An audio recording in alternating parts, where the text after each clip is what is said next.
everybody. Welcome back yet again to another edition of the Dirty and Driven Podcast. My name is James DeVinny.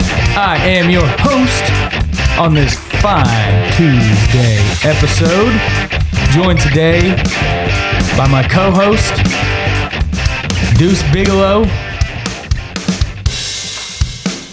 the talent, Mr. Casey Anderson. How are you? Oh, Casey D. Today, this is our Tuesday episode. As most of you know, we got two different show types, the Tuesday and the Friday. This is a little bit more laid back. We have a hell of a topic to talk about today. One that a lot of you guys have been in my DMs asking about, one that we're passionate about here at Dirty and Driven, but we're not there yet. Guys, before I start, I just want to say if you like the show, if you get value out of it, be sure to give it 5 stars. Really helps us grow a lot.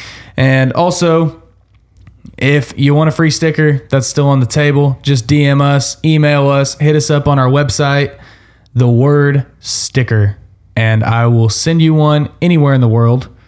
I do need your address to do that. So if you send me the word sticker and I say, cool, where do I send it? And you don't respond, then you're not going to get your sticker because I can't just send it to nowhere. Is that a deal towards my brother? Yeah.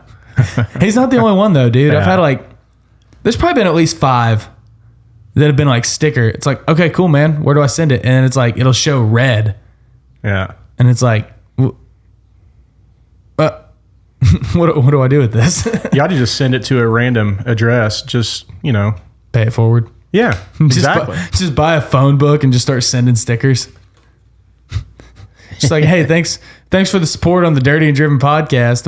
What? I guess I'll listen to it now. Hey. Sorry, I was sending a text. Yeah. Damn, dude, did we just go silent? No, I was thinking of something that I heard the other day, kind of that just random. It was like setting a business card at a random area for advertisement. Well, I get those a lot in the mail about people wanting to do my windows and gutters. Just random. Or the random people that'll comment on your Instagram post. Like, you're like, dude, I'm getting a lot of action on these comments, and it's the bots or the random people. Dude, I've been getting so many bots lately. Yeah. All these people talking about Forex. I'm like, get the fuck out of here. What is Forex? Foreign exchange. I thought you were talking about like 4 times in your wealth. Well, I mean, I guess that's what they're trying to advertise you to do. I could use 1x or just 1 inch. 1 inch? Yeah. 1 inch of wealth? Dude, 1 inch would make a world of difference. And I think there's a lot of men out there that can agree with me. Yeah. And a lot of women. Yeah, that too. Yeah. On the inverse, I guess, for them. Yeah. Well, I mean, they're the ones who could use the extra inch. And who knows, for some of our rainbow listeners out there too, Yeah. Yeah, that's true. Yeah. Yeah. You just looked me in the eyes right there. Right? I winked at you. We had a moment. Yeah. One more thing, guys. People ask, how can we support you? How can we do that? Well, for one, we got shirts for sale. Just hit us up on those. 2, you can leave a tip in the tip jar. If you just want to be real low budget way to just say, hey man, I listen to every episode. I appreciate you guys. I like listening to it. It's entertaining. It's fun. I get value out of it. Whatever your case may be. If you just want to put a tip in the tip jar in the link tree down in the show notes, it's just the tip. You can put $1 in, man. We're not asking for much here. Just $1. It helps us upgrade our equipment, helps us up our production value, and it just helps us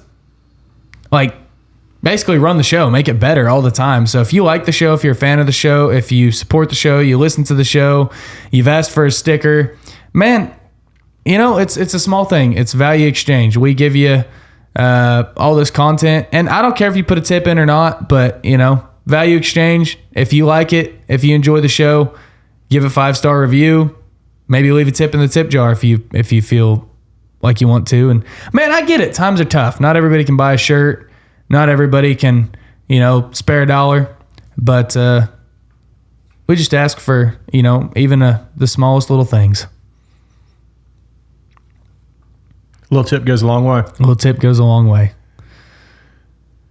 Also, pretty soon, I'm just going to say this on air, Casey. I know we've talked about it loosely, but I think if we put it on air, then we're going to be more motivated to do it. But we're going to be doing a call-in show here in a few weeks. I don't know an exact date yet, but probably sometime in the next month, we're going to sit down at a bar, hang out, do some call-in shows, take some random walk-up people. So keep your eyes out on our Instagram for that. Whenever the time comes, we'll put it on our Instagram feed or story or something.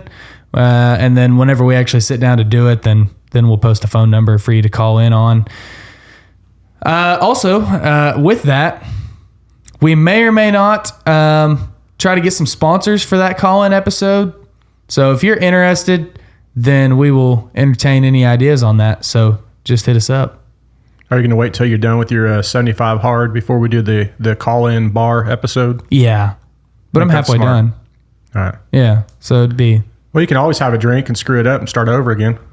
I mean, I could, but I'd rather not. So that kind of defeats the purpose. So a drop of alcohol ruins it and you got to start over? Yep. So what about like rubbing alcohol?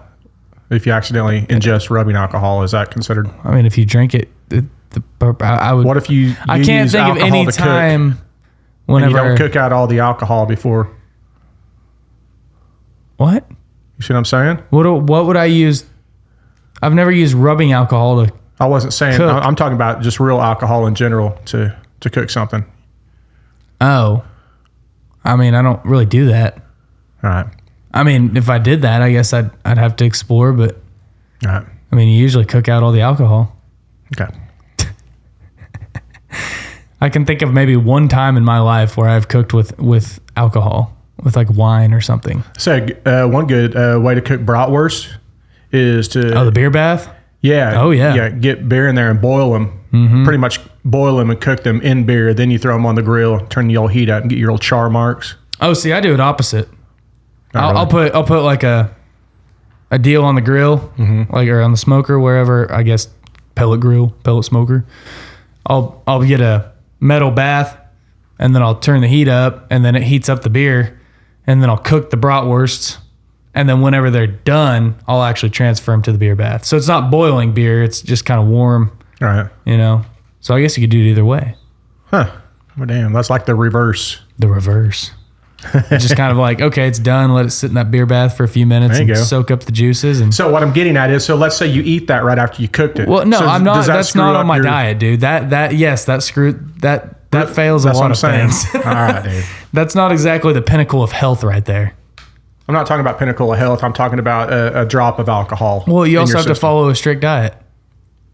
So that would violate two rules. All right. Enough of that. But no, dude, that is a good way to cook bratwurst. I love me bratwurst. Yeah, I do too. I love me anything that's phallus shaped. It's real easy to ingest. Bananas, bratwursts. Yeah, just hot anything. dogs. Even those, if you go to the rollers at the gas stations and they have them hamburger, it's hamburgers, but it's shaped like a hot dog. What the heck? I've never seen that. You haven't seen those? No. Yeah, dude. They got Is it just like a hamburger meat? Yeah, it's like a hamburger meat that's, Oh, okay. I have seen that. Formed to a hot dog shape, and you could throw it in a hot dog bun and ketchup and cheese and all that stuff. I have seen that. They're all right. Yeah. I just can't do the roller dogs, the roller food. Oh, man. I had a boss, my first boss I ever had was so like anti-roller food not because he was a health nut, dude. We go out to eat at the freaking Italian place every day almost. Greasy, buttery rolls and pasta. And he just was like, it was weird. He worked, construction, landscaping, but he was a germaphobe. Like we would go into a restaurant, not like on a job site, like he didn't mind getting dirty, sweaty, any of that. But like whenever we would go somewhere, he would like see people like with the roller dogs. And he says it's because one time he saw a guy drop a hot dog on the ground trying to get it off the roller, and then he put it back on the roller. Oh, yeah. Yeah. Well, that's the same as sometimes you don't want to see the cooks in the back cooking your food too. You just assume that there's none of those shenanigans going on. Yeah. You hope and pray that there's not. Yeah. Yeah. Because it happens. Oh, yeah. People spit on your food. Hock a loogie. I was talking to a kid one time. It was whenever I was in college. We were talking about it in a class. I don't remember how we got on topic, but our teacher was like, he's like, I want to know, to any of you who work in restaurants, how does do you guys actually do that, spit in the food, this, that? And he goes, we won't necessarily spit in the food, but if we have like a real pain in the ass customer, they're mad because, this isn't right or that's not right, and they're just being just absolute chotches. He goes, we won't do that, but like whenever you run our plates and dishes and stuff through the dishwasher, it won't always get all the giblets off. That's exactly what I was going to say, man. Yeah. I got you. And I was trying to think of the word. It won't always get the giblets off, and so they'll give those people the plates with the giblets. Ah, yeah. The leftover stuff that didn't come off through the wash cycle. Yeah. Yeah. It was hilarious. One time we were at it was an Embassy Suite. You ever stayed in an Embassy Suites? I'm sure I have. It's the ones that they're kind of weird. It's like you walk outside and it's like a big courtyard down below. It's like indoors, but it's a courtyard down below. Right. And they have the free happy hour from like 4 to 6 or something. Right. And you can go and just drink for free. And I went there with Victoria and her parents one time to one of the Embassy Suites. And her dad got a glass back and it had a lipstick on it. He didn't notice it at first. And then her mom's just like, what the fuck is this? Yeah. And he was like, oh, I don't know. Yeah. I was just so confused. Yeah. It was funny. I was like, man, it was prominent too. Like it looked like a chick just came up and just straight did one of those things out of a movie. Yeah, I used to work at the big crab place in downtown Oklahoma City back when I was going to UCO, and I was just a host. I was the only guy host. The rest of them were young girls that worked the front door, and we'd seat people and stuff. That was back when you had smoking and non-smoking, and we had a cigar room and all that. Well, big place was known for their crabs, and they'd do the old butcher block paper on the table and do the big old crab boil and pour it out on the table, and you'd have your corn on the cob and your red potatoes and your andouille sausage and your shrimp and your crab legs. Well, one time when I was working there, the old waiter came out and poured it out for these customers that were ready to throw down. And one of them got ready to eat, and they were like, what the fuck? And they're like, oh, sorry, sir. And one of the corn cobs that they had poured out on the table, it had already been eaten.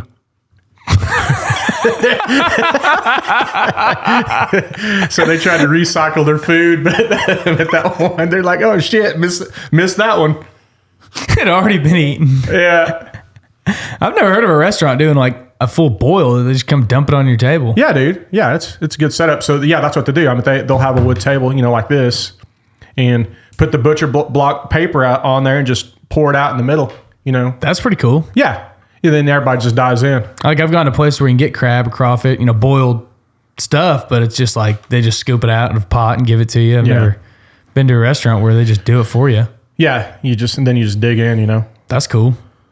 I like that. I'd eat there. Maybe not if they recycle their corn. So that's kind of what I'm saying about sometimes it's good to know or to not know what's going on behind the scenes. Yeah. Well, you heard about that Chinese buffet that's closed now, but it used to be here that they got closed out by the health department because they would reuse their rice. I remember hearing about the one that's up here that they give you a bulk load of food for like $6. You know what I mean? Because I love food that quality is good, but quantity is my deal. If I get food and I feel some weight to it, I'm like, hell yeah. I heard that. Yeah. Well, they would be preparing their food and stuff, and they've been known to be sitting on the floor preparing the rice and all that stuff, while they're literally 6 to 12 inches above the floor with the pans and stuff sitting on their ass preparing the food. Interesting. But that was behind the counter. I assumed that they were hoping not to be seen, but what goes on behind the scenes. Yeah, but dude, that's the thing with Chinese restaurants is like if you walk into a Chinese restaurant and that kitchen's clean, I'm concerned. Yeah, these ain't real. This ain't a real Chinese restaurant. This is owned by a white guy. Yeah. Yeah, dude. If I walk into a Chinese restaurant and it doesn't look like a health code violation, then you're probably in the wrong place. Well, that's the same as if you go into a supposed authentic Italian restaurant and you see, Mexicans back there cooking. It's like, is this really? I don't think we have a lot of authentic Italian restaurants in Oklahoma. Yeah. I don't think that's what we're known for. I actually haven't been to any. I haven't seen any. What's that one here in town? Is that considered? Oh, it's Italian, but I mean, if you've ever been to Italy, it's not anywhere close. It's kind of like how if you go to England and you go into a Mexican restaurant, it's Indian food. And they just call it Mexican food. Huh. Dude, I do know one time I when I went to New York City, I was at what the hell is that ferry? What's the island right by New York? Tinkerbell? Oh. No, Staten Island. Oh. So I was in which are kind of the same, I guess. I'm generalizing here, but the guy that I went up there, he was from there. His name was Billy. He's the one, I don't know if I told you about, but the horse, them doing the milkshake deal with the horses back when the Kentucky Derby. Milking a horse?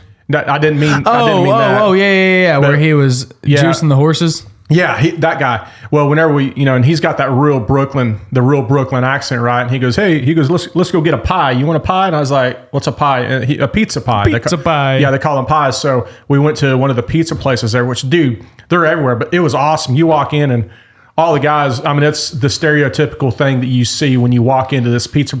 They're literally doing the dough and flipping it, spinning it in the air. And they had a bar that was about chest high, to where while you're hanging out waiting for your pie, or when you get your pizza pie, you have a beer and you'll watch the baseball game on the TV while you're just waiting for your big pizza to be done. Yeah. You can have a slice of pie.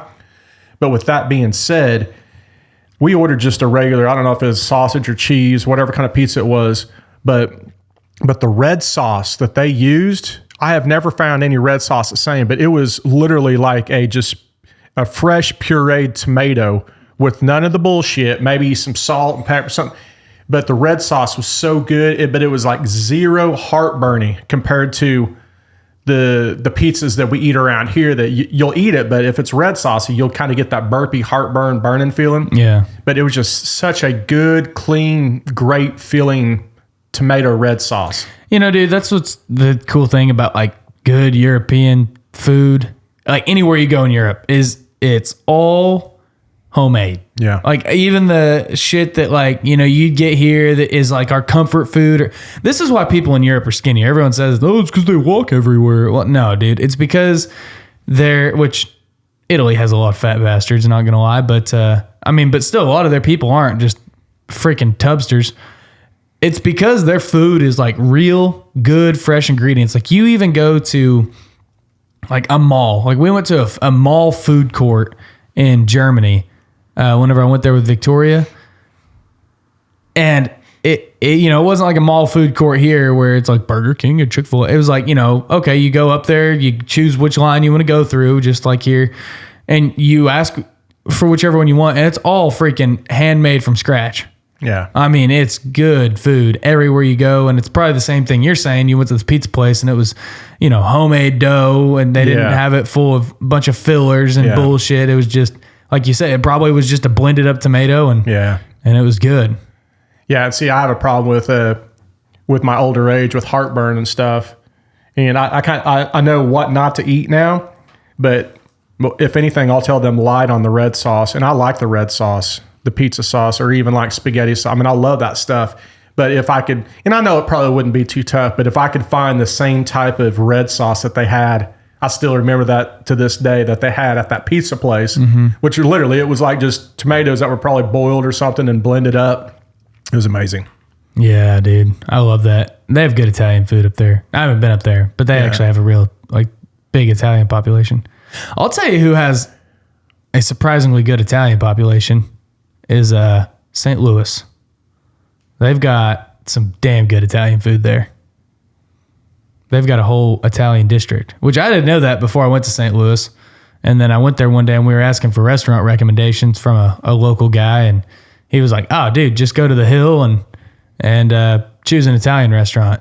And we did. And dude, that's good stuff. Yeah, sometimes you don't know unless if you get away from your hometown and get out and see the world, you know? That's important, I think. That's we could lead into it or not, but that's kind of what I found out when I went to Tulsa a couple days ago. I took an Uber back and forth to that concert, and our Uber driver to and fro the concert, they were from, I don't know if it was Burma. I'd have to look it up. What is it? Right next to India. But the guy that gave us the ride, his name was NGO. His name was No. That's awesome. Great dude. We did the economy type of ride up there as the cheapest one. But he spoke pretty dang good English and stuff. Well, on the ride back out of the concert, I asked the driver, you could tell he was, probably more foreign than he was domestic. And dude, he was from the same area too. And so what I'm getting at is I was like, wow, dude, what are the odds, unless if they're all Uber drivers, that you're going to run into this nationality, Yeah, that was kind of crazy. By the way, how was that? You hyped up Steel Panther so much last week, so did it live up to all your glory hole dreams? Okay, it was awesome. So, dude, you heard that song by the Turnpike Troubadours, Easton and Maine? Yeah. Kane's Ballroom. Yeah. I thought I'd been there. I have never been there. And for anyone out there that wants to hear just amazing sound quality, because I'm sure the sound for each band that goes in there is pretty much controlled by the same soundboard and setup. Yeah. It is beyond amazing. This at the Kane's Ballroom. I guess initially it was some wealthy man's built for some wealthy man back in the 1920s, his garage. Then they turned it into a dance hall.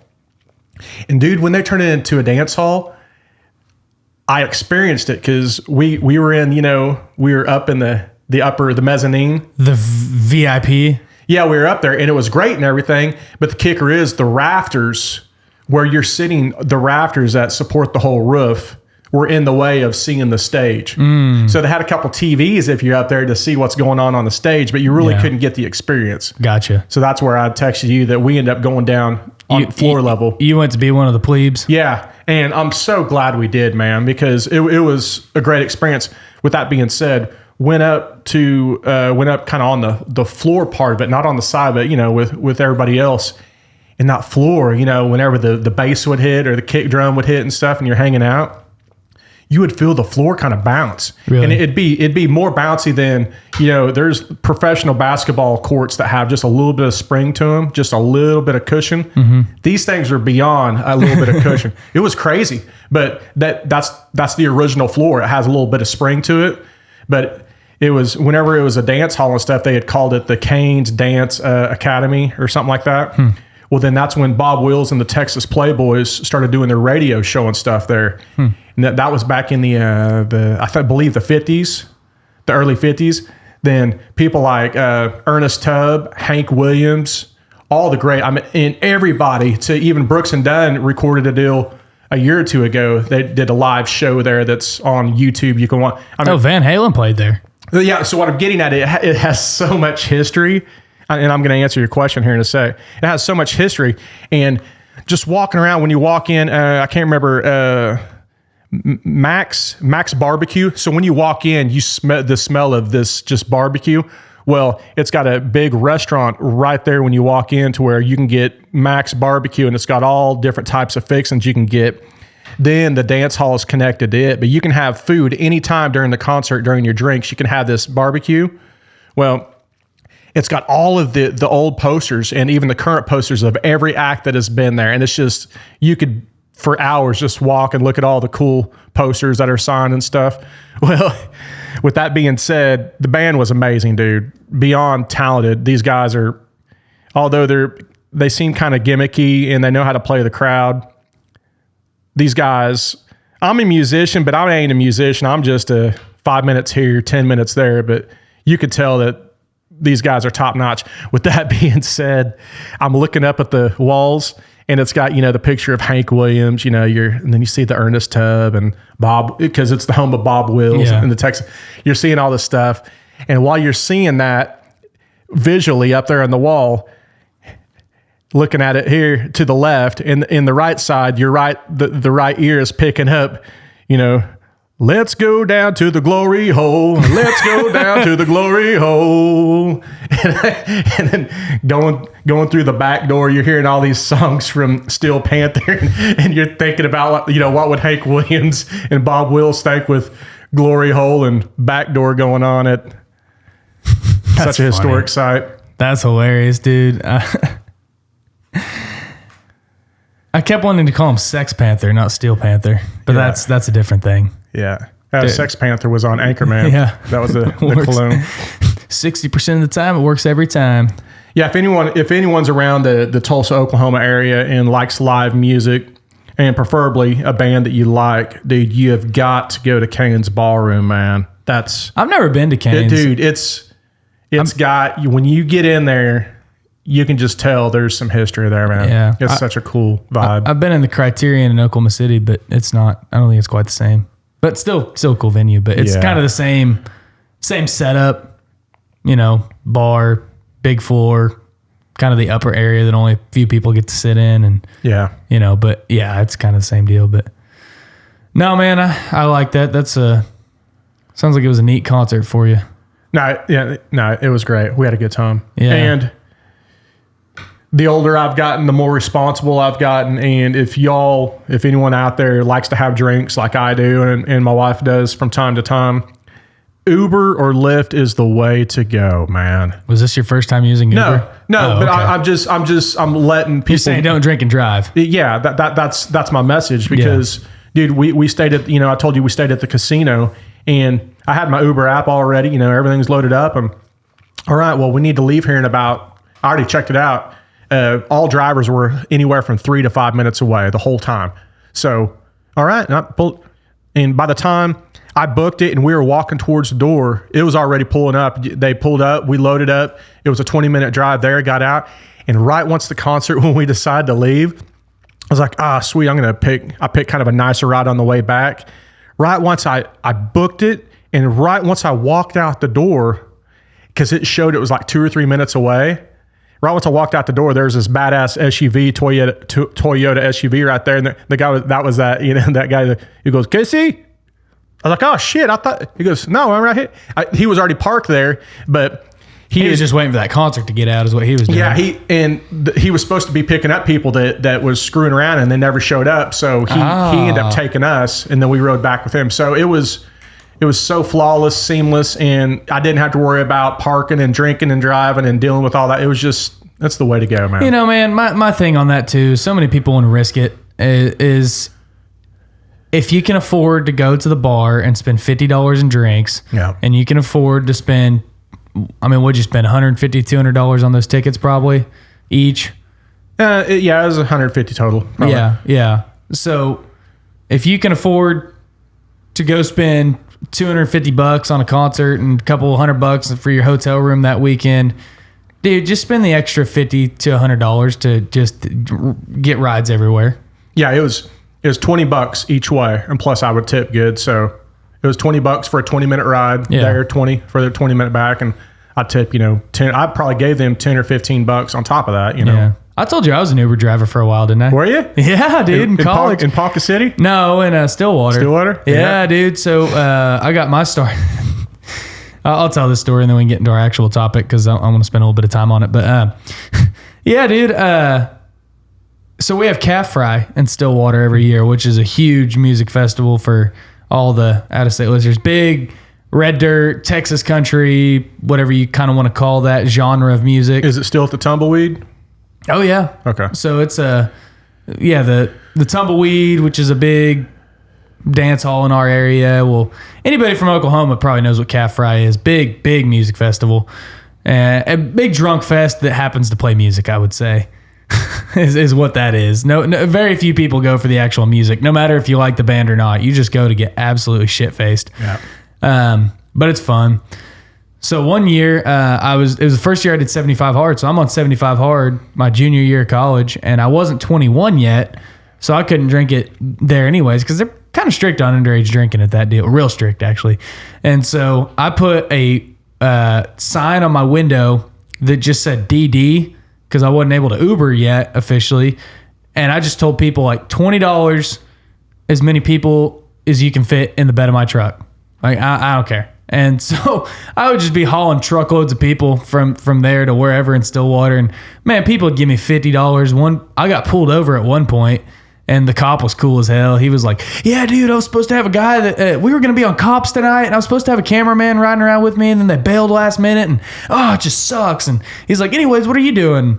I was like, I'm just DDing people. He's like, man, that's just badass. He's like, you just have a good night. All right, man. He's like, you were speeding, but I don't blame you. It happens, man. Whatever. I was like, cool. So I just get going. You're speeding with people in the bed of the truck? Well, I didn't realize I was speeding. It went from like 50 to 35 on this weird little 50 miles an hour with people in the bed of the truck? Yeah, dude. Still, dude. Dude, this is Oklahoma, not fucking. And they were doing Cops in Stillwater, Oklahoma? They were going to. Really? Dude, Cat Fry's nuts, man. Oh, okay. But no, that'd have been cool. Yeah.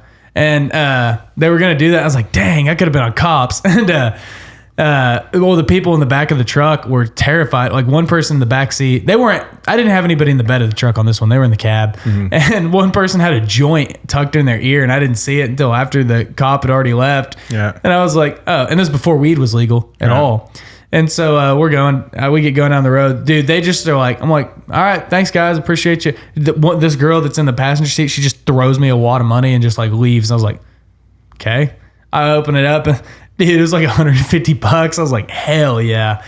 But no, after that, once I turned 21, I would Uber drive in college. And like, if I didn't want to drink that night, then I'd just drive people. I can make good couple $100 a night. Man. And then if I did want to drink, my strategy was like, most of my friends wouldn't go out to the bar till like 10, 11 anyways. I'd Uber from like 8:30, 9 o'clock to 10 or 11, sometimes midnight. And then I'd make $100, $50 to $100, depending on the night. And then I'd go out to the bars and not have to worry about like, oh shoot, I hope I have money. That'd be a smart thing to do also during football games and stuff, whether it's like an OSU or OU game, and people that have to walk, literally a half mile or a mile, depending on where they parked. Instead of waiting for, not the trolley, but, a bus to come around, you just... Yeah, but dude, it gets so congested. Is it raining? Dude, it's always raining when we do these podcasts. I know, man. It's kind of like a rain. Oh, speaking of that, by the way, at least in Oklahoma, where we're at, in north central Oklahoma, this may, no shit, become the first year in a long time to where we've had green grass, or pretty much green grass. We might be able to make it throughout all the way to fall. Because this time of year, every year, it's so balls hot and no moisture that all the grass, even the Bermuda goes dormant. Yeah. Because it's just too damn hot. Yeah. Last year for sure. The corn looks great though. This is some of the best corn. I mean, just talking to farmers, they're all like, we just talked about corn a second ago. This is some of the different corn. all the farmers are like, yeah, dude, this is some of the best corn we've had in a long time. Some of the younger farmers are like, this is the best corn I've ever seen. Isn't it also known as maize? Yeah. I think that's the Spanish word, isn't it? Sounds good, yeah. Yeah. Anyways, with no good segue into our topic, let's go ahead and switch gears a little bit. Man, my body's a little bit sore though, walking up them stairs, James. There you go, Casey. There's your segue. Conversation. I've been getting in the DMs a lot, which is something that I want. James, it's time that I start to taking care of myself a little better. How do I do that? That's in the last week, especially since we had our boy Garrett Sharp on the podcast, I had a lot of people hitting me up being like, dude, I just don't know where to start. And I've let myself go. I've gone to the doctor. I've got really high blood pressure. I'm hurting. I'm in a lot of pain. I need help to figure this out. How do I get healthier? How do I get better? And a lot of these people are in a situation where things are bad for them. And it's time to make changes because they have no other choice. So if you're in that position, we're going to talk about that, kind of if you're in a spot where you have to make some decisions. And if you're not in that spot yet, but you know that it's bound to happen, then let's go ahead and start making some small changes. But let's dive into it. So basically, we're talking about kind of optimizing your health and fitness. Now, I'm not going to talk about this from a hardcore perspective. If you guys follow me or follow my workouts, or like Casey was talking about 75 hard, I mean, I get it, dude. I'm a lot more intense than most people are. I mean, I work out twice a day and I follow a strict diet, stuff like that. That's not what we're talking about today. And you don't have to do that to get healthy, get better. Like Casey, for example, in the last couple months, you've lost 25 pounds, and I bet you don't even know where the gym is. So like you're doing it a different way, and that's fine. Yeah. And that's cool. And that's what we're talking about today is like, how do we just do this better? A gym can be anywhere. A gym can be, you stand up, as long as you have a little bit of room to move. Yeah. You can use that as a gym, just body weight. Yeah. Yeah. You don't need much. So I think a lot of people overthink it, especially whenever you let yourself go so far. You start to overthink like, oh shit, man, I'm just too far gone. There's no sense in even changing. But really, how to truly optimize your health and fitness in this game and take care of your body is small change over time. Just small changes to how much you move, small changes to what you're eating over time. And the little things, the more you skip certain things, make certain changes, the more it's going to help you. So, okay. So I can speak on this from personal experience. I've talked about my glory days. But with that being said, when you get in a rut and it just seems so far out of touch, like James said, the small changes over time do not, this can be with a lot of things, but don't get overwhelmed with the end result. If you just do little baby steps, little small changes each day, that I can't even say the word. Cumulative? Yes, ma'am. Over a certain amount of time, next thing you know, you'll look back and you've lost 30 pounds or you're functionally moving better. Mm-hmm. And the other day I thought of something, kind of a neat little deal that could maybe help somebody out and also help me out is for one, just being active, being moving. Don't be sedentary, just sitting on your ass. Get up and do something. And I realized it the other day, just a little intense, not even intense, but 5 or 10 minutes of sweating. Mm-hmm. And I'm talking about not working out. You can work out if you want to physically do some freestanding squats with no weight or lunges or any of that type of stuff. I'm talking about just doing something to where you're sweating. Your body is obviously being pushed a little harder than normal. Your body temperature's up. You're sweating for 5 or just 10 minutes of just putting your body just a little stress more than normal. Just that little bit. If you can at least just do that each day, that almost be considered good enough for a dang workout. Just something. Yeah. So I guess the best way to kind of start this, I agree with you, man. I think that you should do a few minutes of something intentional every day. Something, whether it be push-ups and sit-ups, like I have a friend, for example, that he told me he's a teacher. He's not a blue-collar construction worker per se, but he is a teacher. And he goes, dude, I've started kind of turning myself around. I made a few better eating choices, stuff like that. He's not hardcore, but he goes, I take a deck of cards, and every day he's like, I will choose like one of 52 cards. And he's like, I'll choose it like every few times throughout the day. I'll draw a card, and however many is on that card, I will do of push-up, sit-up, squats. So he'll do it like between classes. He'll do it at lunch. He'll do it in the mornings. He'll do it in the afternoon. And he'll just draw a card, and it's just like 1 through 10. And like, he's like, if I draw a 1 or a 2 or a 5, he's like, I might draw 2 or 3 cards. And he goes, I don't go to bed until all 52 cards have been done. And so it's practical little things like that. Like if you're an equipment operator, you could do that. I mean, you could, whenever you get out to use the bathroom, bust out a few push-ups, sit-ups, squats, boom. He does the whole deck. His whole deck. But I mean, that's 1 through 10, like, kings, queens being 10s. But dude, that's a lot of reps when it's all said and done. Yeah. And you don't have to do the whole deck. I mean, does he do the whole deck every day? Knowing him? Probably not. Yeah. I mean, he probably talks a little bit bigger game, but still, I mean, he's really that's good, man. Transformed himself in the last few months just by doing that. That mixes it up. One thing I used to do, which can still do, if you watch TV, if you're sitting on your nuts watching TV, but then if you can't fast forward and the commercial comes on, I always considered the commercial my coach, saying, all right, man, because during the commercial, obviously your show's not on. That's when I would get up and bust out as many push-ups I could do or sit-ups during the commercial. And you could probably get it knocked out within a minute. The commercial will still be rolling. Then you can sit back down on your lazy ass and watch TV. Yeah. And you're getting the work in. And the next thing you know, you've had 4 sets or 6 sets throughout commercials through that hour or two that you've got some work done. Mm-hmm. So the reason you want to do this, I mean, we can talk about just getting started and all that, but like the reason you want to do this is because, look, man, one day you're going to retire and you ain't going to feel like doing shit because you're just broke down. Your body is like, I heard Joe Rogan explain it the other day to somebody. He goes, your body is like a race car.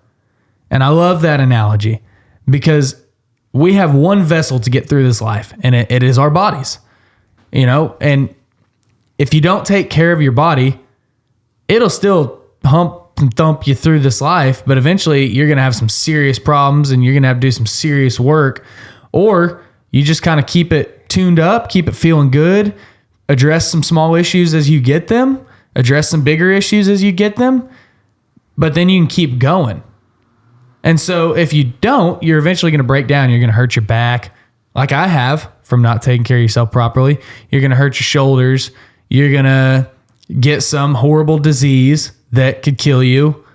You're going to have surgery on something because, you didn't take care of yourself properly. And it affects a lot of things in your life. If you don't take care of yourself, it affects your sleep. It affects your mood. It affects everything around you. So it's important to just take some small steps to changing so that way you can keep moving, keep going through life. And not only do that, but enjoy your life too. I've noticed I've had a ton of less injuries and soreness just the more active that I've been probably the last 3 years. And I think a big help to that is, and a lot of people don't have this luxury, but since I've moved out in the country and I've got a little bit of land that I'm on, especially out there, there's always something to do. And even if you don't have a lot of land, but you still, there's always something to do. But when I lived in town and I didn't have kind of what I have now, I'm not saying there's an excuse, but I wouldn't be active and move as much whenever I was around the house. Mm-hmm. But where I'm at now, it's when I get home, the work still ain't done. Mm-hmm. Whether it's with the animals, mending the fences, working on stuff, sweating, active. And I don't go in until literally the sun goes down. That's kind of like, the ringing the bell to come in. Yeah. And what I'm getting at is since that has happened, and I'm not working out. I'm not, right. Busting out push-ups and pull-ups. I'm just staying active, sweating, moving my legs, going on an incline, decline because of the land that I'm at.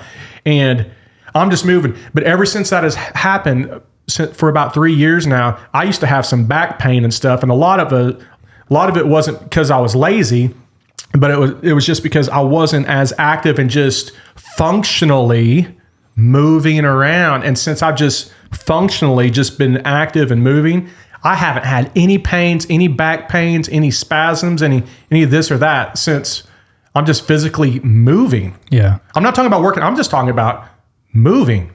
So what's crazy, man, is the people that I hear most talk about back injuries and stuff like that is people who either sit at a desk most of the day or people who are equipment operators. Those people have a lot more injuries than, say, a laborer because they're not moving as much. Like, an equipment operating job, it still is kind of physically demanding. You'll go home kind of sore, especially if you're running a dozer on rock or, something like that where it's real bumpy and it's beating you up and throwing you around. I mean, that's hard on your body, dude, especially though, if you're not getting up and moving because your muscles are still stagnant. Yeah. So it's important to take care of yourself. Like my back injury, for example, just doing functional workouts on it has been the only thing that's helped it heal. I mean, I took time off. When you say functional, what do you mean by functional? So that's a good question. It's not just going to the weight room and throwing up as much weight as you can. All right. A lot of times whenever people say, hey, you need to work out, you need to do this, a lot of people assume they mean I need to go to the gym and do what I did in high school. Well, that's not the case anymore, man. You're not in high school. You're not playing football. You're not going. There's no reason to go and try and bench 300 pounds. Now it's just you're going to work out to keep your body moving and feeling good and injury free. So you're trying to pack muscle around the things that hurt. So for me, my lower back has been my biggest source of injury, pain, contentment for the last 3-4 years. So I found a physical therapist. And I drive a long ways. I drive to St. Louis to see him. And he's one of the best in the country, probably in the world. And awesome dude. Squat University. You can check him out on YouTube, Instagram, all that. I'll give him that plug because he's amazing. And he has so much free content you can use. But it's core workouts. And whenever I say core workouts, I'm not talking ab workouts of sit-ups and crunches and 6 inches. It's very functional, learning how to just tighten your core, flex it, and just build muscle up around your spine. And that's been the only thing that's been able to heal me and get me back into doing the things that I like to do and play in sports and stuff like that, is by just taking, even if it's 10 or 15 minutes. I mean, that's where I started. At first it was like, well, just go on a walk. Dude, I couldn't walk 5 minutes without just being in excruciating pain for a while, for a long time. And then it was, all right, now let's get you on some resistant band workouts. Let's do some small stuff. It's not a lot of weight. If you see me at the gym, I don't lift a lot of weight. And guess what? Nobody cares. Everybody thinks that, they're big macho. Look at how much weight I can lift. No one gives a shit what you have on that bar, dude. No one's looking. No one's paying attention to you. But it started out with just doing some resistance band workout stuff to just tighten that core. And I still do them every day, even if I am lifting weights that day. But just doing functional things that are appropriate to like what your actual job is. So I did that for a while. Well, then I started noticing I had a shoulder pain because I was never working out my shoulders. And so day to day, they're just starting to degrade. They're getting weaker. So lately I've been doing shoulder workouts and packing that muscle around my shoulders and around my spine and everything. I started running again. Well, for a few years, I never worked out my legs. So I was like skin and bone. So I started doing knee workouts. I started doing things that would strengthen my knees and my thighs and everything and my ankles. And now I don't have knee pain whenever I do stuff. It's like I had all these issues that if I would have gone to just a doctor, they'd have said, well, you're going to have surgery. But if you just go and you are safe and careful about it and you are smart about it and you do functional things, then you can heal those injuries. It's kind of like, if you work a blue collar job, some functional things that you're going to do is you're going to deadlift. You're going to squat. Everybody squats. It doesn't matter what you do. If you go to take a shit on the toilet, you have to do a squat. And it's like older people who let themselves go and, they just get tired and they don't want to do anything. They have to take care of themselves. They just sit on the couch all day. They go to assisted living because they can't go to the bathroom by themselves because they don't get up. They don't move. They don't walk. They don't squat. Like one physical therapist that I talked to was like, dude, he's like, at the very least, if you're like an old person or something, he said, just do one squat a day. Just start there. Do one squat a day just to make sure that you can continue to go to the bathroom on your own. Like that's functional lifting, to answer your question. Just doing things that's relevant to what you're actually doing in life. That's a good way to wrap a bow on it. Yeah. I think functional is, at least workout wise, is doing something that's going to help benefit what you do in your day-to-day livelihood, whatever that is. Strengthen whatever that is in your day-to-day livelihood. And a lot of that is you can do just body weight movements. Yeah. Body weights are, like you said, those resistance bands to where it's super lightweight, but it's putting just a little bit of tension on them muscles. It's zero impact if you use those resistant bands. Mm-hmm. You know what I mean? So it's good on the joints. Yeah. But yeah, man, just get moving. Yeah. And losing weight, man, like if you have a high percentage of body fat, if you're obese,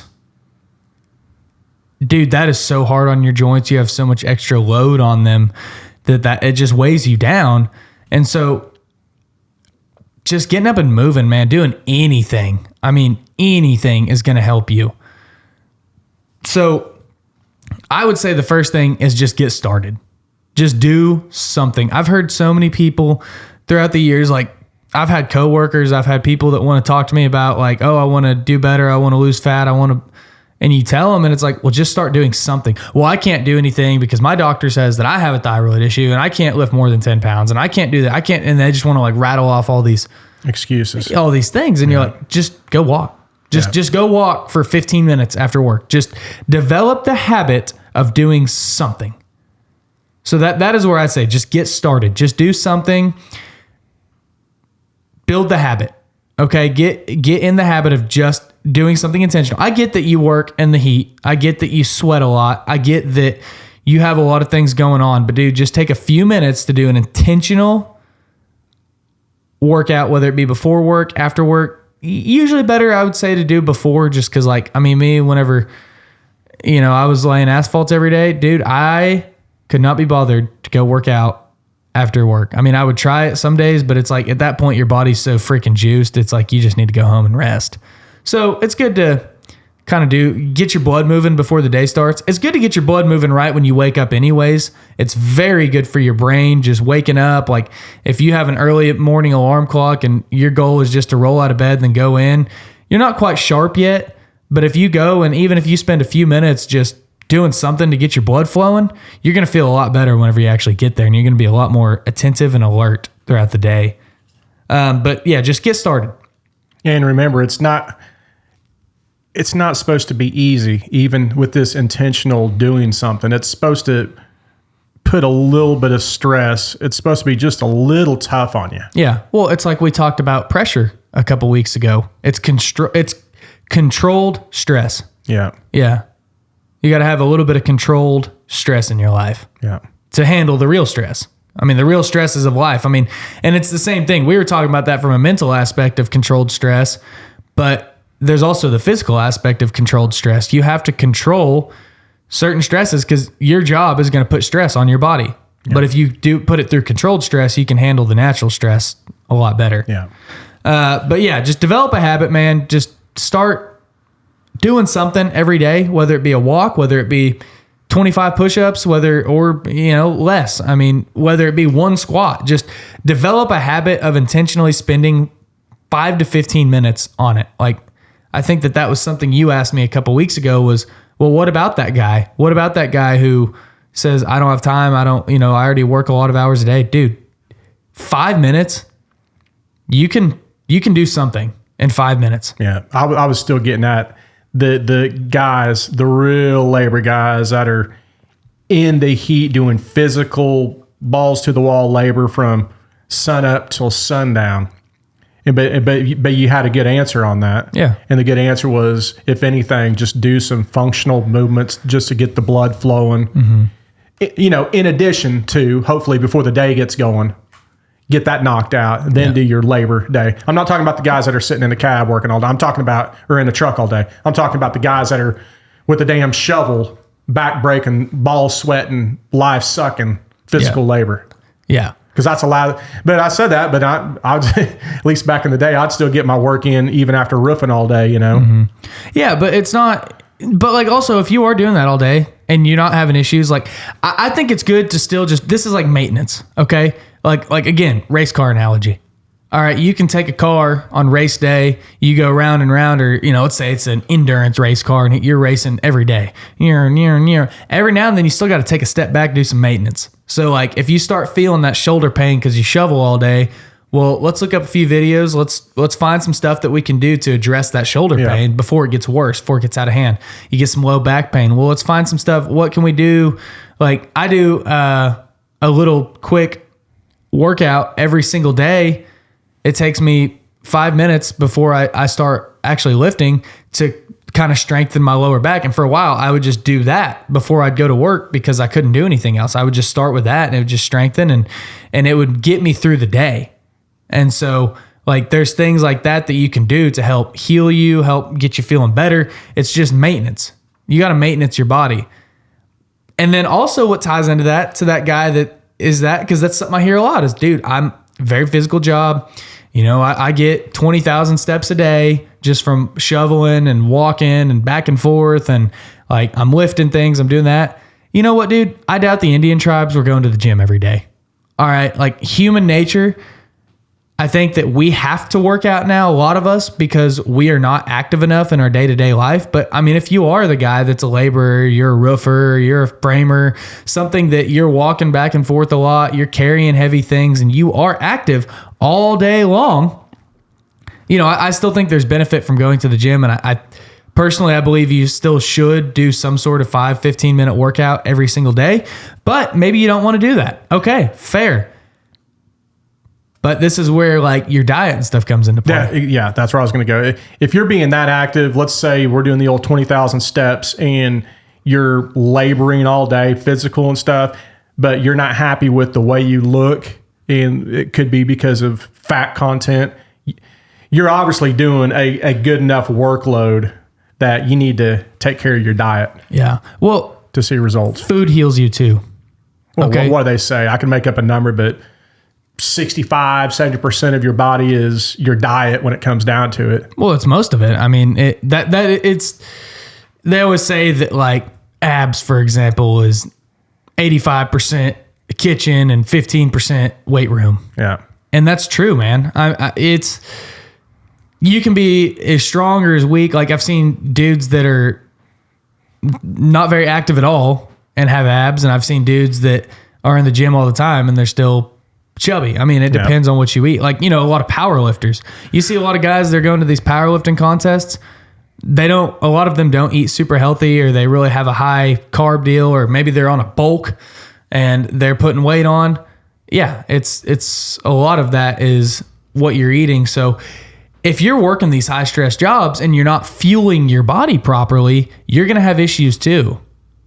You're going to have issues of like, if you go, like, let's say typical blue collar day meals that I see of people, and these are people that work hard. They're not fat. I mean, they burn off a lot of fat throughout the day, and they're very active in their jobs. They sweat. They get after it every single day. Your good old hardworking blue collar freaking dude. You're looking at me, right? Yeah. Okay. They go to the gas station. All right. What's up? Roller taquitos for breakfast, right? Yeah. Keep going. Yeah. Roller taquitos for breakfast. Maybe an energy drink. Yeah. Maybe a Rockstar Recovery orange flavored. Just killed it. I'm looking at your drink. You know, the old White Monster, because we're on a diet. You know, so that might be your breakfast. Then you kind of have your after I get to the job site snack, probably like a granola bar, chewy bars, you know, something like that. Your lunch, maybe you go out, fast food lunch, you know, Brahms cheeseburger, if you have a Brahms. That's other areas of the country, whatever your local burger, whatever your regional burger place is.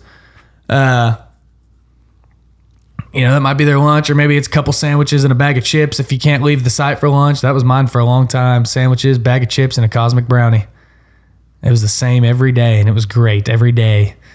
And then you kind of have your snack later, whatever it may be, you know, a few Gatorades in there throughout the day. And then to end the day, maybe another fast food or just something easy because you're tired and you don't want to go home and cook your food. So that's kind of what you're looking at.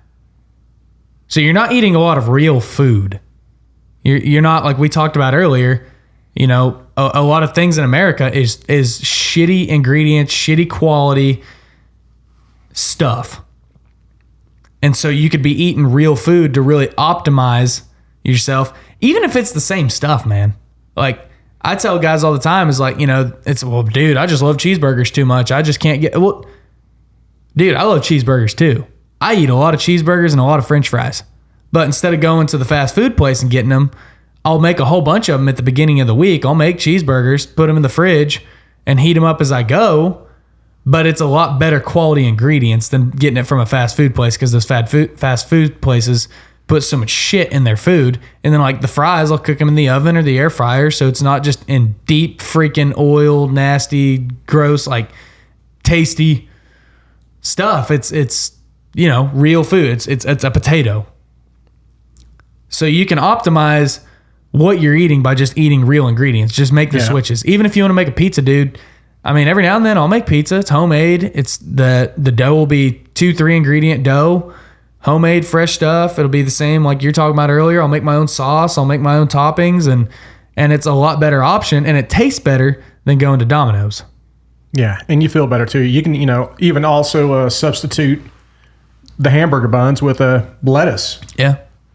Or, I mean, I just don't eat buns. I just eat it with a fork and knife. Yeah, Or get higher quality buns. I mean, if you still want to eat the buns. And kind of back to that race car analogy, if you put good, clean fuel into that race car, it's probably going to run a lot better than some shit that might have some giblets and particulates in it. And that's kind of the same way to look at the food. I know they've mentioned it before, but you are what you eat, and you could pretty much tell, which I don't live by the old credo, but you can pretty much tell what goes in. It's going to not come out the same way, but you can pretty much tell something that's clean looking, fresh looking vegetables and all that good fat-free meat. Mm-hmm. You could tell, dude, that's probably going to be good on my system. Yeah. Compared to the shit that I like, the old greasy foot-long cheese Coneys and chili cheese onion rings. 10.5-inch long Coneys. Yeah. Dude, that stuff right there. Dude, I know what I'm doing to my body, man. Yeah. Do I want to make changes? Yeah. Am I disciplined enough?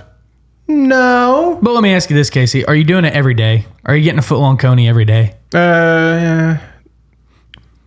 Probably at least twice a week. I'm getting about 2 foot of Coney. 2 foot of Coney? Yeah. But like, I get about a mile. I can't do the math, but maybe close to a mile every.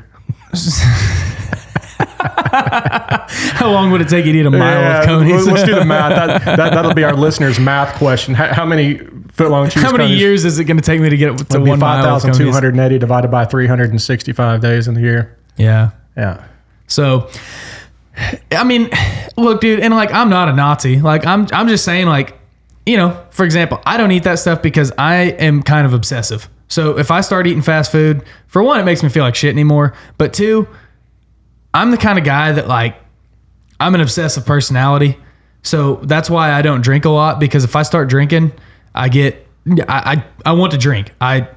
That's all I want to do. It's like, it's like, okay, I'm drinking tonight. I'm going to make it worth my time. I'm going to drink a lot because that's just me, man. Like, I want to drink the most. It's just how I'm wired. So it's like, if I go to a fast food place, I'm ordering 3 or 4 items on that menu. I'm not just ordering a cheeseburger and fries. I'm getting cheeseburgers, fries, and cups of chili and this, you know. That's just how I am. It's like you're saying with the Chinese place, you want to feel some weight in that bag. I want all the bang for my buck. That's still what I do to this day. Yeah. And I know if I settle down, backed up off of it, maybe take half of that mass amount of food that I got and stick it in a doggy bag and put it in the fridge, save it for another meal, I know that it would make big changes in my lifestyle. But I still have that. If it's in front of me, I got to finish it. And if you have kids that don't finish their plate, or wives, and well, shit, do I screw around with putting it in Tupperware and stick it in the fridge, or is it do I throw it away? Fuck it, I'll just eat it, dude. So my mom was raised by her biological grandparents. She called them her mom and her dad. So her parents that raised her were from the Great Depression. And so it was always finish your food. You need to finish your food. We don't waste. We don't, you know. So my mom was like that. You know, it was always, just, you know, eat it all, finish it all. Don't leave anything. So like that's wired in my head is to eat it all. So like I'll go somewhere and like if I'm ordering on a menu, like I'm ordering to survive. Like it's in my head. Like, you know, you go to any American restaurant, you're going to get a good portion size. Like it doesn't matter. You whatever you order, you're going to get. But I'm looking for, like, okay, what's the biggest steak? What's the biggest item on this menu? And that's how I order personally. So I have to kind of watch that, and I've gotten better to where if I go to a restaurant, I can be a little more disciplined and order just a salad or a steak, or, and it also depends on who's paying. If I'm paying, I'm yeah.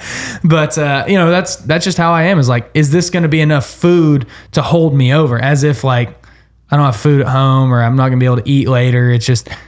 That's just how I am, man. Is like I have that mentality because for a period of time in my life, I didn't always know what the next meal was coming from. Not that I ever really worried too much about like, am I going to be able to eat later? It just truly was like, I don't know the next time I'm going to eat, so I better make it worth it. Like that's how I've always been kind of raised and wired, and stuff like that. So that's where I have to be careful in those situations. And I know a lot of other people are like that too. They go and they just want the biggest freaking meatiest thing on the menu.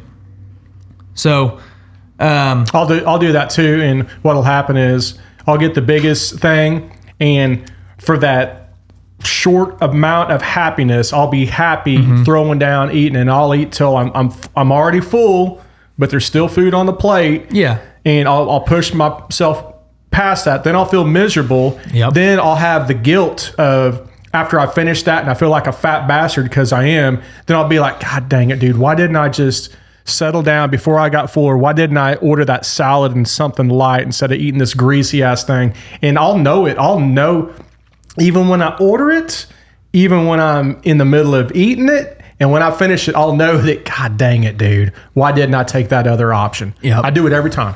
Yeah, and I'm really bad about like if I order like a 16-ounce steak and I go to the salad bar and all that, like I'll do it and then I'll eat it down to a certain point and I'm like, dude, this isn't enough to ask for a box. Yeah. So it's like I'll just eat it. Yeah. Exactly. Because I won't waste food. I hate food waste. That is, again, it's been ingrained into me. Like I don't waste food. I refuse. I get so pissed off at like Victoria because she's like the opposite. She always leaves one bite left on her plate. Yeah. Like she'll eat the whole thing and then leave one bite left because it makes her feel skinnier or something. Yeah. I don't know. But it's like I hate food waste. So like I'll always eat that bite because I'm like, no, we're not wasting food, but that's also not enough to take home. Yeah. But one thing that might help some people out there get on with their journey that has helped me, and I consciously know that this has been an issue in the past, and I still kind of struggle with it, is I've lost quite a bit of my weight just from having my last meal that I eat at least 3 to 5 hours before I go to sleep. Oh, yeah, dude. So a good fasting window. Yeah, and it's a non-intentional fasting, right. Okay? It's not like I'm going to fast for 12 or 16. It's not that, but I work all day, like a lot of people. Not that I'm Mr. Worker. Work all day. Then when I get home, I do, because I know once I eat, it's over with. Mm-hmm. I know once I eat, it's over with. I want to crash. There's a crash. So what I'll do is work all day, go home, work till the sun goes down. Then I'll finally go in and shower. That was my routine.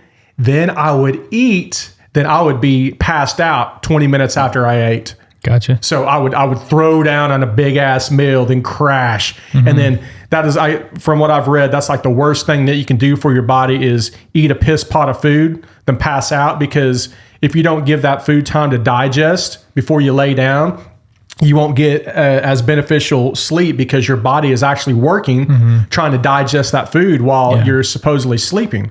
Compared to if you do kind of like what I mentioned, hopefully you eat 3 to 5 hours before you go to sleep and you're still kind of active and moving. It gives your body time to digest. And then by the time you do fall asleep, man, you can have more of a peaceful sleep. And just by changing that routine. So then let's say the last time I eat is at 5 o'clock in the afternoon or, close to evening. I probably won't eat sometimes I wouldn't eat till 9 or 12 the next day. Mm-hmm. And dude, that would be 16, 17 hours of fasting, not intentional. Non-intentional. Because I'll wake up and I'll be kind of hungry in the morning after I did that. And in fact, 9 o'clock, my stomach's kind of rumbling, but you know what? Lunch is here in a couple hours. I'll just wait to eat till lunch. And then I might eat a decent lunch and I might eat at 5 o'clock again. And dude, it helped me out big time. I've gotten off of that routine in the last 3 weeks or so. Mm-hmm. Been hanging around with some people who like to go out and eat lunch and then dinner. Well, come on, man, let's go eat here. And I've kind of fallen into that little pitfall. Well, that happens, man. I mean, we all go through ruts and different things. And like, there's times in my life where I go, this is the system for me. This is what I'm doing. This is my routine. I'm never changing this. And then it's like, you do it for a few months or a year, and then you find a better way to do it, or you kind of get out of the habit, and then or life changes, or, then you got to find different routines. And so that's part of it. And, maybe right now, so just to kind of start getting a little closer to wrapping up, not that we're wrapping up yet, but, it's good to develop those habits, and then it's good to like something that helped me a lot in the beginning, because like I was a fat bastard for a little while. Again, I didn't necessarily show it with my clothes on, but dude, my fat content was a lot. I mean, some people have different frames, so they show it differently. Like me, I'm a pretty scrawny framed guy. Like, I'm built like an endurance athlete, not a. You're built. You're frail. I'm not built like a brick shit house. Fuck you. But like, you're dainty. That was the word, dainty. Dainty. Yeah. No.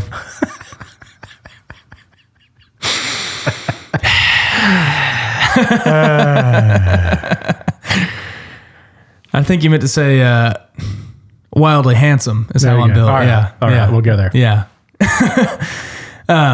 But like I wouldn't necessarily show it, but like, man, I was fat, like straight up. Yeah. With my shirt off, I did not look good. Muffin top, Yeah. Again, you couldn't really see it with my shirt on, but like you could see it in my face. Like I'll look at pictures of myself from a few years ago, and I'm like, dude, you fat fuck. And whenever you lose weight, I'm going to interrupt you. Whenever you lose weight, what sucks when you lose weight, the last thing to go is the fat in your face and your love handles. That's always the last two things to go, man. The bloat of the face and love handles. Yep.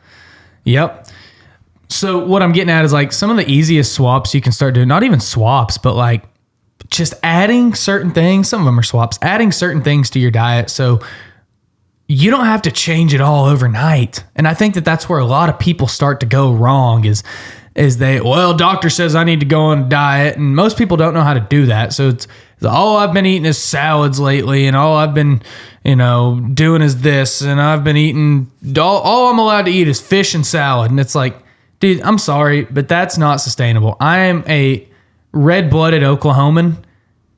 I eat steak. I eat a lot of beef and a lot of chicken, and that is it's what I'm doing. So I think that like some overnight things, it's not sustainable for you to just go off of that. Like it's not at all. Now, if it's extreme emergency and you got to do some stuff to just really get that blood pressure down or something, okay, like you might have to do it for a little while. Going straight keto from being a gas station connoisseur, and now all of a sudden you're keto, quote unquote, that's not sustainable. And you're only going to do it for a small period of time, and then you're going to relapse back into what you're doing because you're so fucking tired of it. Okay, these fad diets, your ketos and your paleos and all that, like that's cool, man. If that's your goal, and if you want to do that for a small period of time, great. But don't sit there and plan on doing it permanently, because you're going to get really tired of it really fast. And if you are not that type of person, then it's just going to get old. I mean, like my parents did keto for over a year, and that was great. And they were on it for over a year, and they did good on it. And they lost a lot of weight. And if you want to lose a lot of weight fast, it's a great way to do it. But you have to be smart about it. You have to plan it. But anyways, some swaps or some add-ins. Dude, just start adding some vegetables into your diet. Like if you eat fast food all the time and all that, just add in a serving of vegetables and maybe a serving of fruit every day. Just start adding that in. You'll start to feel better. It'll fuel you better. Just add something in. Doesn't even have to be a lot. And remember too, with fruits, don't make the mistake of, I'm eating fruit, so I'm healthy. Dude, a ton of fruits have a lot of sugars in them. So don't just throw down on fruits because it's supposedly healthy. Yeah. And I eat a lot of fruit myself. But the sugar source coming from fruits is a lot better than sugar in general. Right. So I eat a lot of fruit, but like I don't eat, like a lot of guys are like, carbs are my friends. I eat a bag of chips and I eat French fries and I eat a lot of rice and I eat a lot of noodles and a lot of pasta. Like that's a lot of carbs. A lot of guys are eating 1,000 grams of carbs a day. Like I don't do that. And I eat a lot of fruit because I don't eat a lot of carbs in other meals. So, and I like fruit. So, for me, it's a good option. For everybody, it's not necessarily. But you can still add in a serving of fruit and a serving of veggies throughout your day, and they'll help you feel better.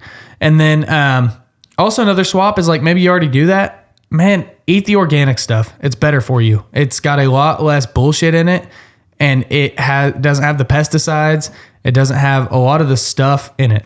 You're pointing at yourself. And to go off of that, if you can get locally sourced, your support your local rancher or farmer that are selling them vegetables or the meat, like the local meat markets. Yeah, dude, way better. Now, you might pay, I know I pay a little bit more for the meat market that I go to, but dude, it's literally that cow or those pigs were literally slaughtered or hung 14 days ago, and there's no shit injected into them. It went from the where they hang them and stuff out to where they package it up for you. So, I mean, you're supporting locally. You're getting stuff that you pretty much know where it come from. Yep. Compared to that packaged shit that there's no telling. Yeah, dude, grocery store meat, if you really dig into it, it's gross, man. There's so much shit in it. Like, if you can get... Now, is it better than fast food meat? Yeah, most of the time. Yeah. But also, like, if you can go to a meat market or something, and really, it's not even that much more expensive. I mean, if you really price it pound for pound, like, yeah, you can go to the grocery store and get a 10-pound roll of ground beef, and it seems really cheap. But, like, if you go and you buy 10 pounds of ground beef from the butcher, the meat market, or just the farmer, it's probably pretty close, and it's a lot higher quality. So big fan of that. That's a good one. Just swapping that stuff out. Also, man, your oils. Watch what the oils you eat are, because we as Americans ingest a lot of oils. We cook with the oils, butters, all that. If you have vegetable oil or canola oil in your house and you cook with that a lot, and that's what you use as your cooking oil, dude, throw that shit out. That stuff is one of the worst things. That is probably the number one reason for heart disease in America is seed oils like that. You know what one of the best inventions is to go along with that? What? The air fryer. Yeah. On an air fryer, you don't have to use pretty much any oil to get the same result. No. Aside from fry, I mean, but it fries it in its own little way. Yeah, I love air fryers. I use mine all the time. They're amazing, man. Yeah. Yeah. And I cook all my stuff in avocado oil or olive oil. Sure, it's a little bit more expensive. Yeah. But it is, I mean, night and day. You will feel better. I mean, if I ever eat anything that has vegetable or canola oil in it, it messes my stomach up. And most of you probably don't even realize it because you eat it every day that it's messing your stomach up. What about synthetic, like motor oil? I kind of weaned off motor oil. Yeah. Yeah, I was cooking all my steaks in it, but yeah, man. Yeah, the oils are a big one. That's something I tell everybody is, dude, first step to just getting healthy is just swap your oils. And speaking of the frying too, here's another little baby step you could do too if you're struggling with losing weight.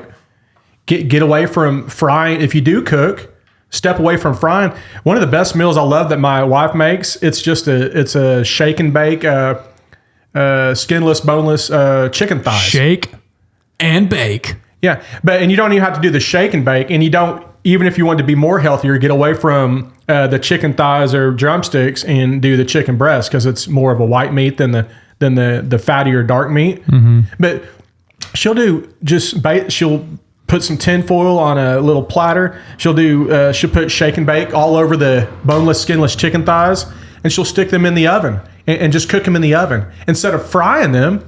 You know, they have enough fat in them and stuff that when you cook them in there and it crisp up, it's literally like you fried them. Yeah. But right there, you saved yourself a little bit from deep fat frying that bastard. Yeah. And it was just oven baked. Or the same with the air fryer. Same with fries, yeah. With those little changes. See, those are those small little changes that we're talking about. Yeah. That can be beneficial in the long run. Yeah, dude. Like, if you're a guy that like you don't want to cold turkey quit eating as much, another thing. Add more protein to your diet. Most Americans don't get enough protein. Like, a lot of guys are like, well, I'm a meat eater through and through. But dude, again, if you're getting that gas station roller food in the morning and you're getting, hot dogs at lunch or something, you're probably not getting enough protein in your diet. And you're substituting that. Your body starts to crave carbs and it starts to crave that high caloric stuff. But if you put enough protein in your body, you are not going to be as hungry.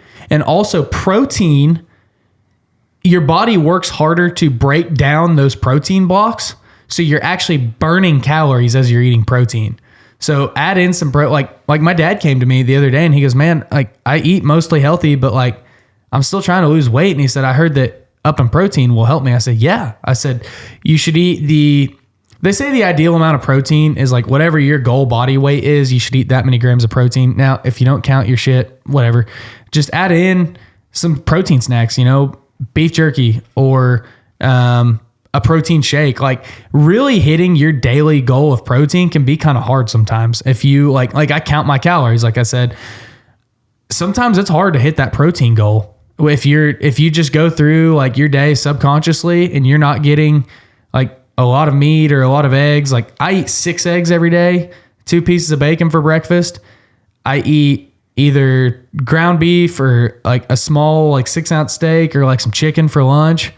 And then like dinner is always a lot of meat too. And that's never enough protein. Like I still have to have some snacks in there or protein shakes or something to get enough protein for me. Now I do eat higher protein than most people do, but yeah, that's a lot. A lot of guys probably are going to be around that goal range. And then you're not going to crave the carbs as bad.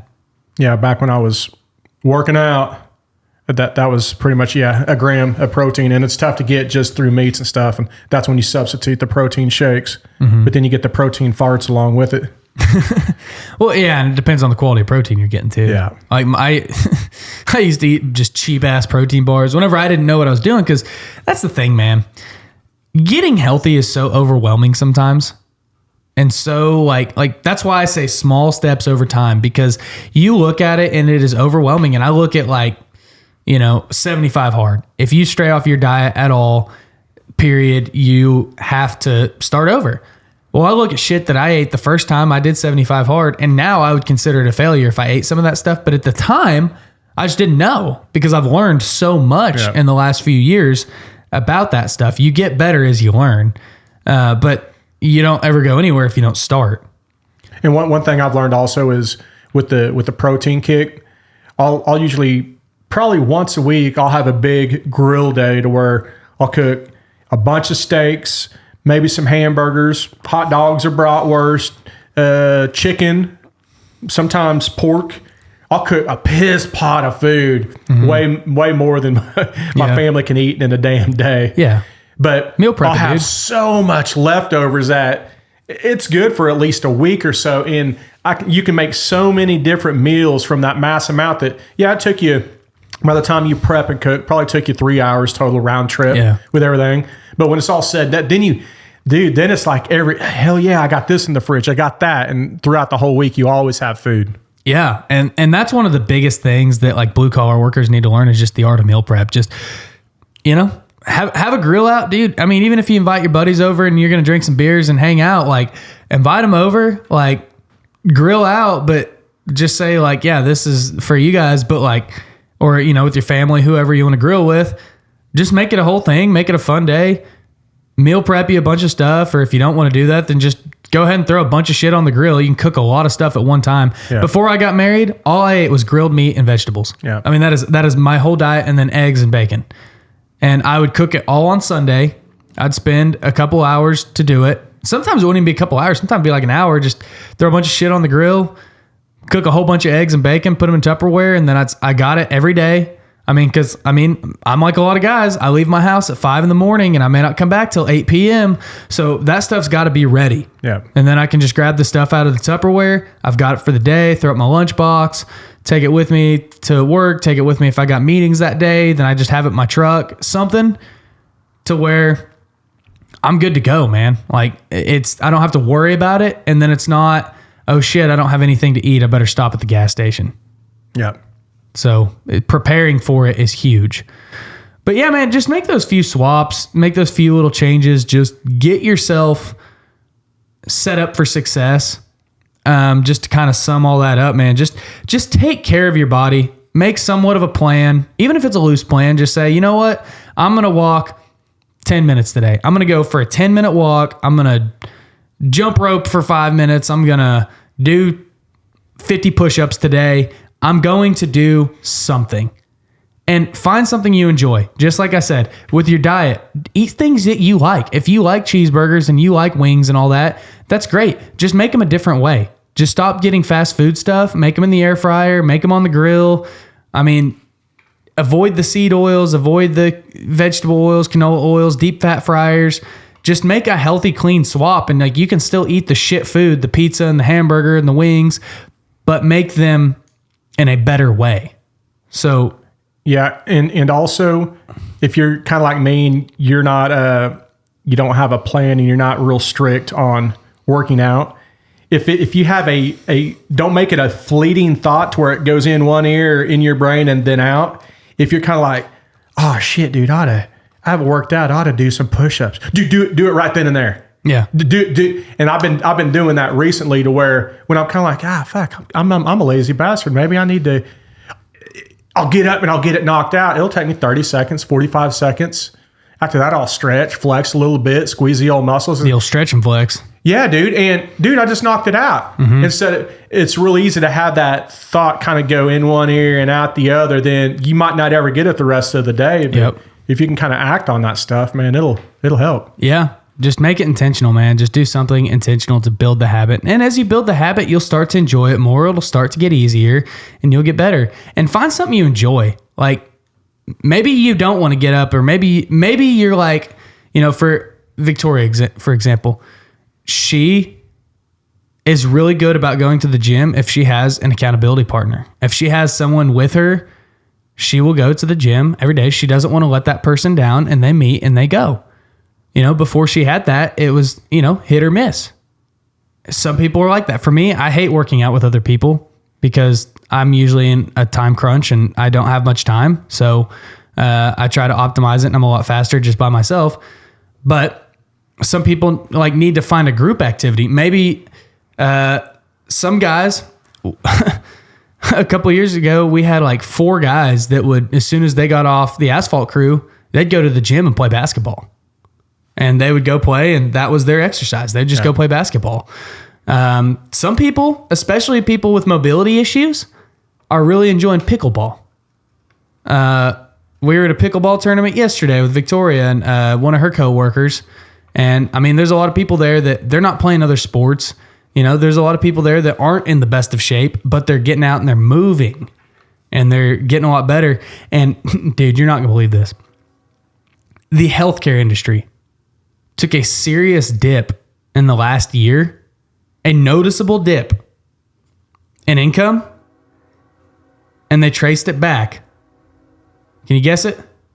To pickleball. Because there's a lot of elderly people playing it, or a lot of people that, typically it'd be hooked on the blood pressure pills, and, people that might get cancer, overweight people that aren't moving, they're stagnant. Well, it's something they enjoy, and they're getting out and they're moving 3 to 5 times a week, and they're just getting their blood pumping. And as you get your blood pumping, then your blood pressure is going to go down because you're aiding your body and getting that blood moving. So that's good. Yeah. I mean, it's not good for the healthcare industry. Dude, fuck the healthcare industry. Well, they'll figure out a way to get their money some other way. Yeah, dude. There, I had to get it in there. The American healthcare industry is a broken system, but if you listen to things like we're talking about in this podcast, man, you can keep sticking it to the man. So you like working out by yourself? Yeah. So you wouldn't like me spotting you whenever you're doing bench press and I'm wearing my short shorts, standing over you, helping you get that? I don't think I would prefer that. That 135 pounds off of your chest? Yeah. Or what about when you're doing deep squats? You wouldn't want me spotting you from behind, helping you get that last rep? Yep. Getting that 185 pounds up. Come on, James, you can do it. Getting in there all deep like. Deep like. James, you're not going deep enough, dude. Parallel, man. Parallel. Stop hunching your back. Stop rounding it. Yeah, man.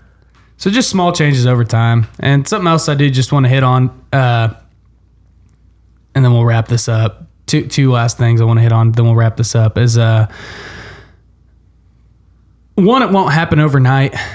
But also, if you do decide like, man, I'm going to go back to the weight room. Because a lot of men, you tell them, all right, dude, just start walking every day. Just build the habit of working out, doing something. Well, a lot of dudes are like, well, shit, dude, back in high school, I worked out all the time. I know how to do this. Well, then they go in there And it's like, well, every 50-year-old man, well, I benched 315 back in high school. Every dude says that. You'll be doing it too. Yeah. And, except I'll still be benching 315. Yeah, we'll see. No, I never benched 315. My max was 275. But I don't care about that. Like, I don't care about the top number anymore. I used to, and that's what led me to get injured. You drive for dough or drive for show, putt for dough. Yeah, I mean, it's like I used to care about that number and how much was on the bar in the weight room. But like I said earlier, no one cares, man. Just go in, keep it a functional lift. And I don't care if you bench 315 40 years ago. Hey, chicks dig the home run ball, man.